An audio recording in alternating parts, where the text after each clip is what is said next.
Il faut bien reconnaître que quand même ce qui se passe au niveau de la banquise antarctique et notamment pendant l'automne et l'hiver austral, c'est aujourd'hui une grande inconnue. Un des objectifs du projet Sensei, c'est de combler ce vide de connaissances parce que par contre, ce que l'on sait, c'est qu'il y a plusieurs centaines de milliers d'animaux, que ce soit des manchots, des phoques, des otaries, qui vont et qui décident au cœur de l'hiver antarctique d'aller s'alimenter, soit au niveau de la zone de banquise antarctique, soit au niveau de la bordure de la banquise antarctique. La population d'éléphants de mer qu'on étudie, c'est la population de Kerguelen, qui est au sud de l'océan Indien. C'est la première ou la deuxième plus grande colonie mondiale d'éléphants de mer. On estime qu'il y a à peu près 100 000 femelles qui chaque année viennent se reproduire au niveau de Kerguelen. Et ces éléphants de mer, ils vont s'alimenter dans le secteur indien de l'océan austral, c'est-à-dire à plusieurs milliers de kilomètres autour de Kerguelen.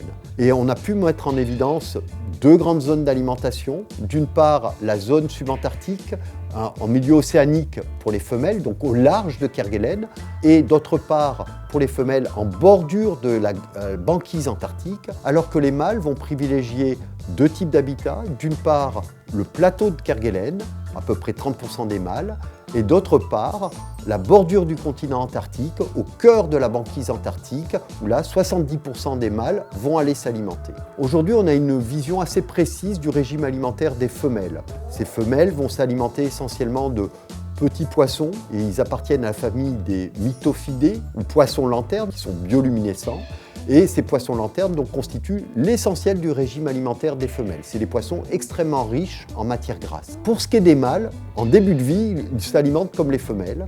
Et vers l'âge de entre 3 et 7 ans, ils changent complètement d'écologie alimentaire pour aller concentrer leur activité de pêche sur des proies qui vivent sur le fond des océans. Alors pas à 2000 mètres de profondeur, mais entre 500 et 1500 mètres de profondeur.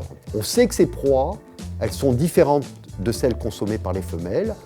Par contre, malheureusement, on n'a pas de nom précis à mettre sur ces proies. En quoi la condition de la banquise influe sur les proies des éléphants de mer? Déjà, ça va permettre une accessibilité plus ou moins importante aux zones de pêche. On sait aussi que la bordure de la banquise peut constituer une zone refuge pour un certain nombre de proies qui vont aller se mettre à l'abri sous la banquise et donc échapper aux grandes baleines qui ne peuvent pas aller les chasser sous la banquise parce qu'il n'y a pas de trou pour respirer.